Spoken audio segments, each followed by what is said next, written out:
Students, welcome back to my YouTube channel. आज मैं आप लोगों के लिए BA, BCom, BSc third year Hindi के नोट्स लेकर आई हूँ, जिसमें आपका ये प्रश्न है, कवि सुमित्रा नंदन पंत जी का संक्षिप्त साहित्यिक परिचय देते हुए उनके द्वारा वर्णित भारत माता के स्वरूप का वर्णन कीजिए।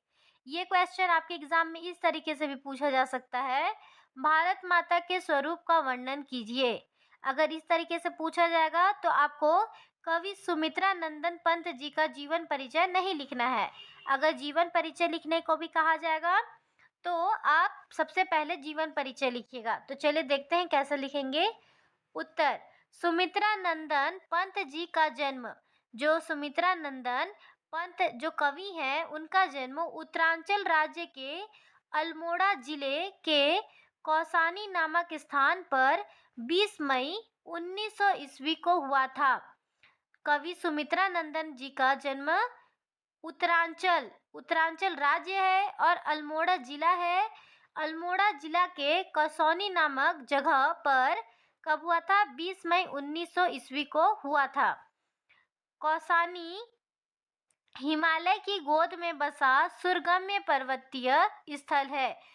जो कौसानी जगह है वो हिमालय पर्वत की गोद में बसा है, और पर्वतीय स्थल का मतलब होता है पहाड़ी क्षेत्र है, ठीक है।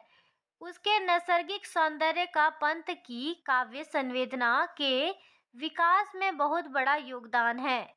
पंत की छायावाद के आधार स्तंभ कवियों में से एक है। खास तौर पर प्रकृति चित्रण एवं सुकोमल कल्पनाओं के कवि के रूप में पंत जी की विशिष्ट पहचान है। पंत की काव्य यात्रा छायावाद के प्रगतिवाद तक थी। उन्होंने वीणा, पल्लव, ग्रंथि, गुंजन, युगांत, ग्राम्या, स्वर्ण, किरण, वाणी, कला और बूढ़ा चांद, किरण, वीणा, लोकायतन नामक कृतियों की रचना अपने जीवन काल में की। इसका मतलब है अभी हम लोग जो देखे उसके बारे में, उस टॉपिक में जो कवि पंत जी हैं वो अपने जीवन काल में इसके बारे में रचना किए हैं, मतलब इसके बारे में बुक लिखे हैं, ये बोल सकते हैं। पंत जी का निधन सन 1977 में हुआ। निधन का मतलब होता है मृत्यु। जो सुमित्रा नंदन पंत जी थे, उनका निधन, उनकी मृत्यु 1977 में हुआ था, ठीक है। पंत जी की सुप्रसिद्ध कविता, मतलब सबसे ज्यादा जाने जाने वाला कविता भारत माता है। इसमें उन्होंने भारत माता की झांकी प्रस्तुत की है। उनके अनुसार भारत माता ग्राम वासिनी है, मतलब गांव में रहने वाली है। खेतों की श्यामलता, गंगा यमुना के जल में उनके रूप की झांकी की ली जा सकती है। देश की दुर्दशा से भारत माता उदास है। जैसे हम अपने सुविधा के लिए हम सोचते हैं कि हम उन्नति कर रहे हैं, लेकिन इससे भारत माता क्या है? उदास है, क्योंकि हम अपनी सुविधा के लिए बहुत ज़्यादा पर्यावरण को हानि पहुंचा रहे हैं। सभ्य तो बन रहे हैं, लेकिन हम अपने पर्यावरण को इस कारण बहुत ज़्यादा हानि पहुंचा रहे हैं, जिससे कि भारत माता क्या है? उदास है।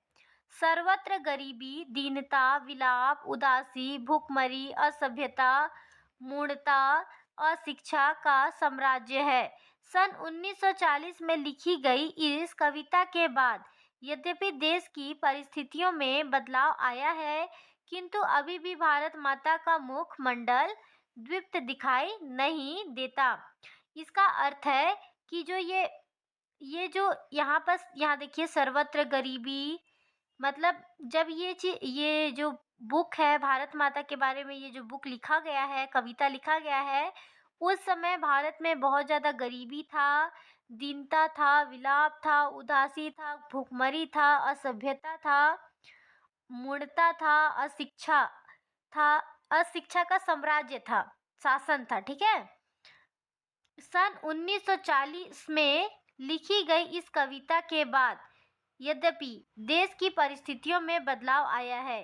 हाँ, अब क्या है कि देश की स्थिति में क्या आया है, बदलाव आया है, लेकिन अभी भी भारत माता का जो मुख है, जो मुंह है, वो द्वीप्त दिखाई नहीं दिया, खुश दिखाई नहीं दिया। ठीक है, ऐसा प्रतीत होता है मानो उसे राहु ने ग्रस लिया है।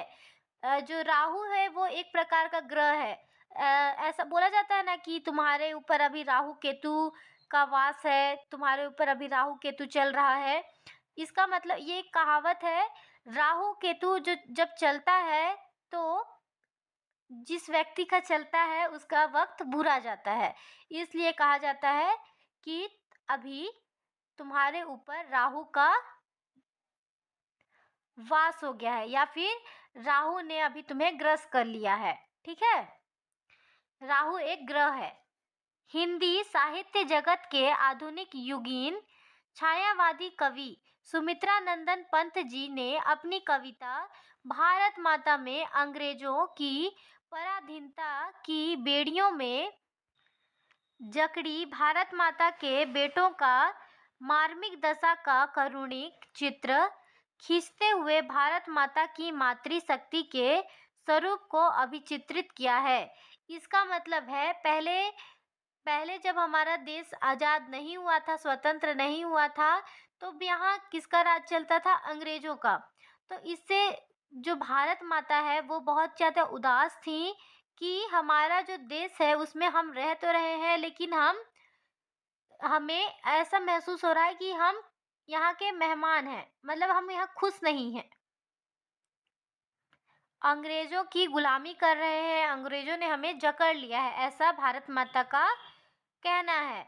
कवि कहता है कि भारत की मातृशक्ति भारतवर्ष के गांवों में निवास करती है। जो मातृशक्ति है वो मतलब नारी शक्ति जिसे कह सकते हैं, वो कहाँ निवास करती है, गांवों में, मतलब गांवों में रहती है। दूर दूर तक फैले हुए खेतों की मखमल जैसी हरियाली ही उसका धूल दूषित आंचल है। इसका मतलब है जो गांव में खेत होते हैं वो बहुत दूर दूर तक दिखते हैं और हरे भरे दिखते हैं, जिसे कवि ने कहा है कि यह मातृ की मतलब जो भारत माता की ये क्या है, धूल दूषित आंचल है। साड़ी का जो आंचल होता है ना, उसे कहा गया है। वह पराधीनता से जकड़ी अपनी संतानों की दयनीय दशा को देखकर रुदन कर रही है। अपने संतानों, संतान मतलब होता है बच्चा, बच्चे जो भारत माता है वो जकड़ी अपनी संतानों, जिसको अंग्रेजों ने जकड़ रखा था, उन्हें देखकर जो भारत माता है उन्हें बहुत ज़्यादा दया आ रहा था, ऐसा कवि का मानना है। और उसके आंसू गंगा यमुना के जल के रूप में निरंतर प्रवाहशील है। जैसे गंगा जमुना बहता है, गंगा जमुना क्या है, नदी है, तो नदी का पानी जैसे बहता है वैसे उनका आंसू प्रवाहशील हो रहा था, मतलब बह रहा था। दीनता के कारण वह जड़वत सी हो गई है। वह बिना पलक झपकाए नीचे की ओर निहारती हुई ऐसी लग रही है कि जैसे आवाज रहित करुण क्रंदन उसके अंधेरों में समा गया हो। युगों युगों से अज्ञात रूपी अंधकार में डूबे हुए भारतवासियों को देखकर उनका मन अवसाद, निराशा और उदासी से भर गया है।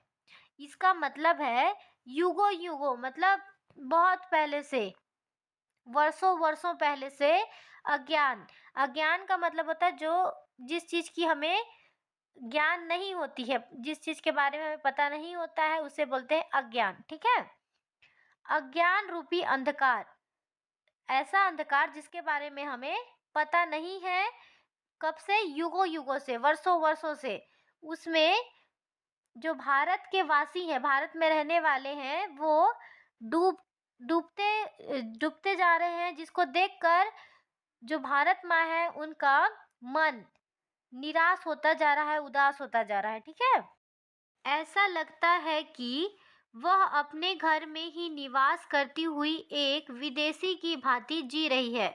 इसका मतलब है कि भारत अपने देश में ही रहते हुए उसको ऐसा एहसास हो रहा है कि वो दूसरे देश में है। उसकी स्वर्णिम धान्य संपदा को पैरों तले रौंदा जा रहा है, मतलब उसका जो सेल्फ रिस्पेक्ट है उसको पैरों तले दबोचा जा रहा है, जिससे उसके सहनशीलता और उदार मन में भी कुंठा का भाव व्याप्त हो रहा है, मतलब उसे ठेस पहुंच रहा है।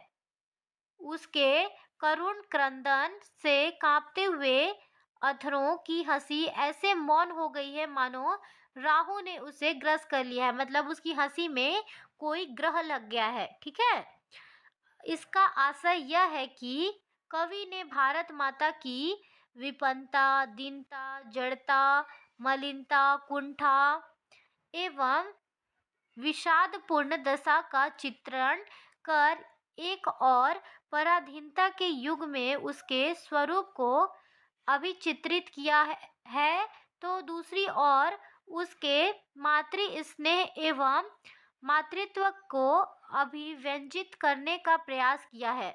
इसमें क्या कहा गया है कि जो कवि है, मतलब जो सुमित्रा नंदन पंत जी हैं, उन्होंने क्या कहा है कि भारत की स्थिति ऐसी है कि भारत माता को यह सहन नहीं हो पा रहा है। जो भारत माता है उसका स्नेह भारत के प्रति बहुत ज़्यादा है। भारत माता कविता में उन्होंने भारत के लिए भारत माता मतलब मातृ स्नेह, एक माँ का प्यार को दर्शाया है। हमारा टॉपिक यहीं ख़त्म हुआ। अगर आपको हमारे चैनल से हेल्प मिलती हो और इसी तरह के नोट्स और चाहिए हो तो प्लीज़ हमारे चैनल को सब्सक्राइब करें और कमेंट कर बताएं कि अगली वीडियो आपको किस टॉपिक पे चाहिए। Thank you.